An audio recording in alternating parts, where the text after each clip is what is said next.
Ladies and gentlemen, I don't have presentation. I would like to present to you basic assumptions of Polish procedural consular law. I will present only selected issues concerning consular proceedings. I will focus on the basic principle of consular procedure, legal forms of action, and evidentiary process. These issues are closely related. General assumptions are related to the specificity of Council's activity. The Council's activity is related to the performance of consular functions.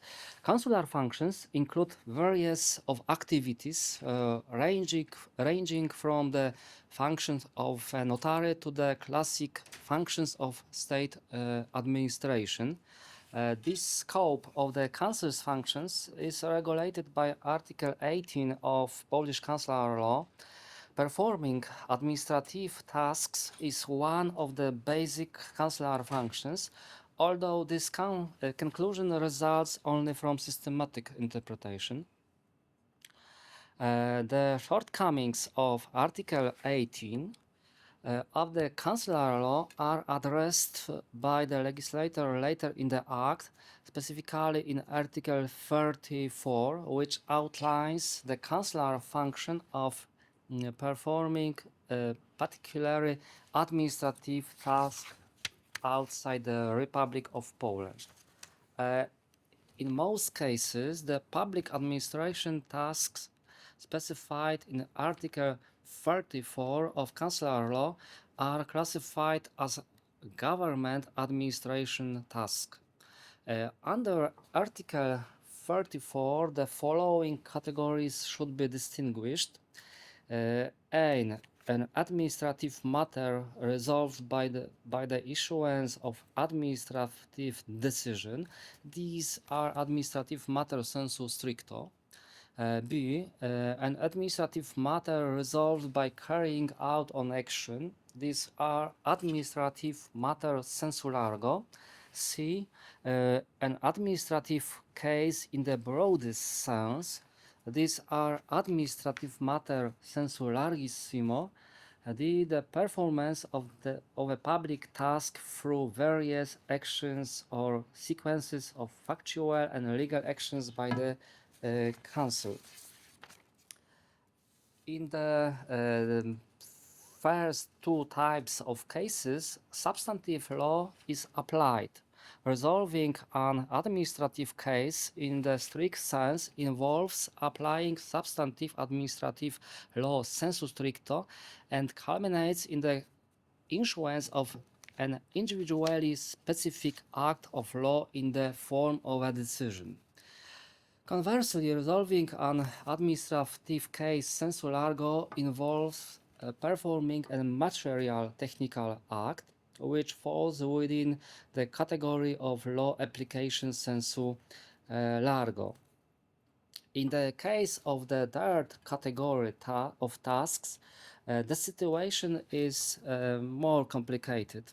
This category is not homogeneous. In such cases, where is neither an application of a substantive administrative law norm nor the establishment of the administrative legal position of particular individual. However, what is significant here is the initiation of proceedings and the establishment of a new case.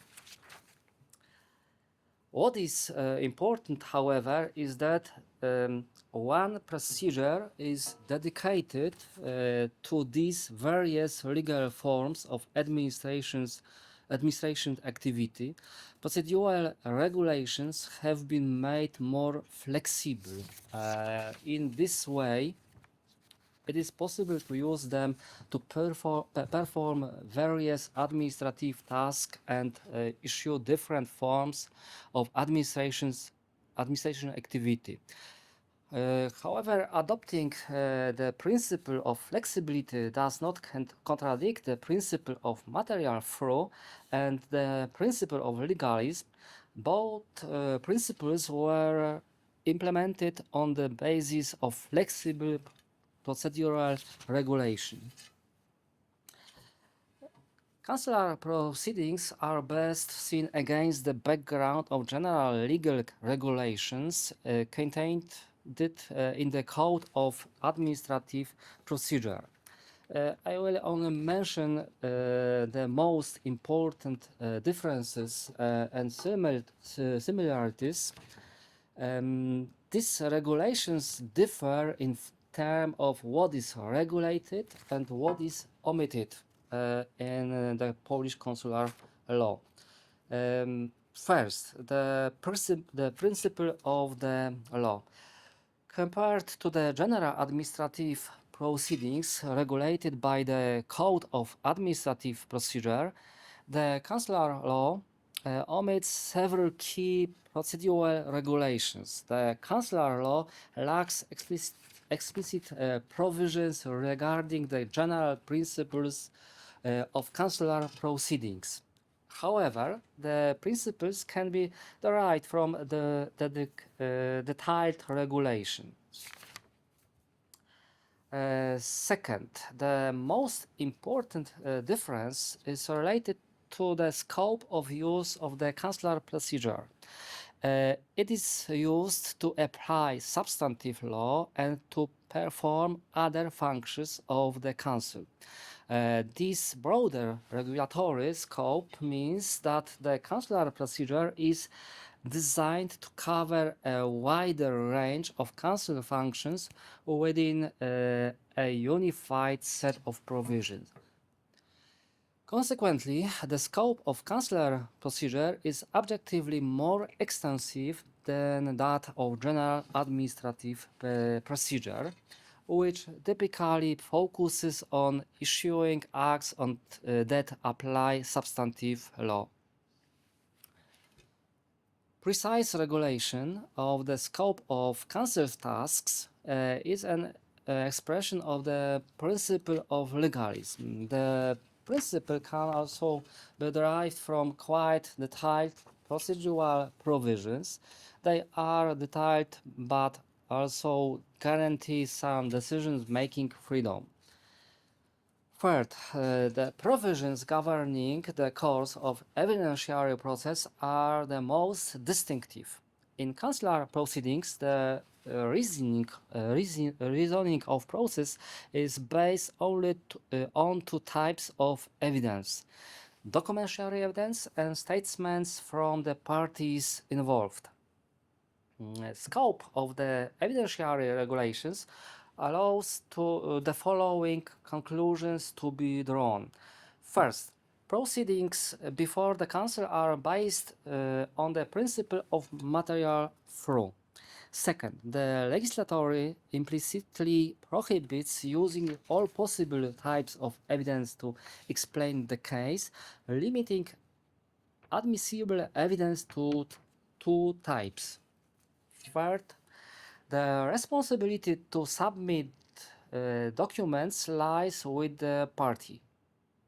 Fourth, limiting regulation of the evidentiary process to the identification of evidence aims to simplify the proceedings and remove certain procedural rigors from the clarification process that would otherwise bind the body. Fifth, the evidentiary process may take the form of proceedings in chambers, excluding the possibility of an administrative hearing.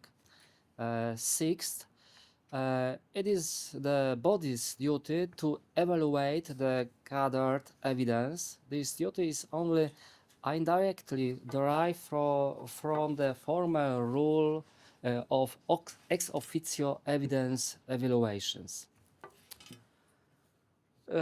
Conclusion. The current consular law, along with its regulations on administrative proceedings before the Council, represents a significant milestone for the Polish state, marking the first time a procedure has been established that fully embodies the principle principles of the rule of law and ensures the protection of individual constitutional rights and freedoms. Despite certain imperfections and regulatory gaps in various areas, these legal solutions form a carefully constructed framework that considers the legal and practical aspects of Council work abroad. The legislator has also accounted for the actual capabilities of councils to perform public duties effectively. This compromise reflects three foundational legal principles. First, the entire administrative procedure adheres to the principle of legalism. Second, it incorporates the principle of flexibility in the Council's actions. Third, it mandates that the Council's actions be grounded in established material through. Together, these competence guidelines enable the councils to uphold the legality of actions and address matters in accordance with material law.